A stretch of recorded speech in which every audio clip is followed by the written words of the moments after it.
শেখ হাসিনাকে ধরে এনে এই জওয়ানদের সামনে ছেড়ে দিতে হবে, গুলি করে তাকে হত্যা করতে হবে। তাদেরকে ক্ষমতায় বসানো হয়েছে ভবিষ্যতে মন্ত্রী এমপি হওয়ার জন্য, নিজের সাইজ বাড়ানোর জন্য না। কেউ মন্ত্রী সবাই থাকবে, আবার কেউ যায় দল গঠন করবে। তিনি কি নিরপেক্ষ থাকবেন, না কোনো দলের প্রতিনিধি হিসাবে সেখানে থাকবে? প্রতিবেশী যারা চায় না আমরা স্বাধীনভাবে দেশটা দাঁড়িয়ে থাকি, তাদেরই শত্রু হলে এই দেশের সেনাবাহিনী। তাই প্রথম থেকে এই সেনাবাহিনীকে ধ্বংস করার জন্য চক্রান্ত তারা করেছে। তারই ফলশ্রুতি ছিল রক্ষী বাহিনী, তারই ফলশ্রুতিতে আজকে বিডিআরের এই হত্যা।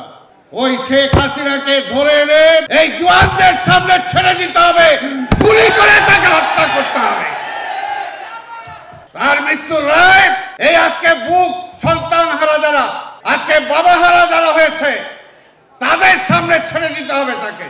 সেই বিডিআরদেরকে নিয়ে এসে এই সেরাটন থেকে খাওয়া নিয়ে তিনি সেখানে খেয়েছেন, আর সেদিন দিয়ে আমাদের বীর সেনাদেরকে হত্যা করা হচ্ছে। এটাই ছিল সেদিনের শেখ হাসিনা উৎসব। এবং যারা তাকে সহযোগিতা করতে পারে তার কি কোনো মাফ হতে পারে? এই দেশটাকে রক্ষা করার জন্য বারবার এই বিএনপির জন্ম হয়েছে, আমরা লড়াই করেছি।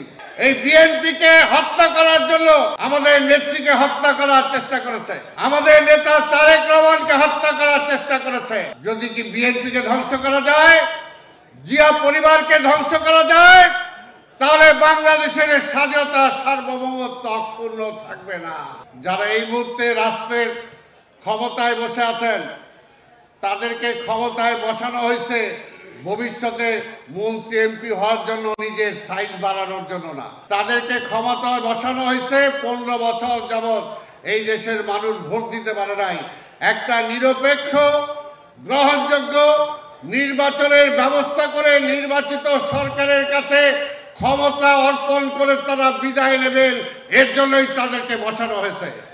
কিন্তু আজকে আমরা দেখতে পাচ্ছি কেউ মন্ত্রী সবাই থাকবে, আবার কেউ যায় দল গঠন করবে। ভবিষ্যতে এই ষড়যন্ত্রের পার্ট হইতে দেওয়া যাবে না। ইউনূস সাহেবকে পরিষ্কার সিদ্ধান্ত নিতে হবে, তিনি কি নিরপেক্ষ থাকবেন, না কোনো দলের প্রতিনিধি হিসাবে সেখানে থাকবেন।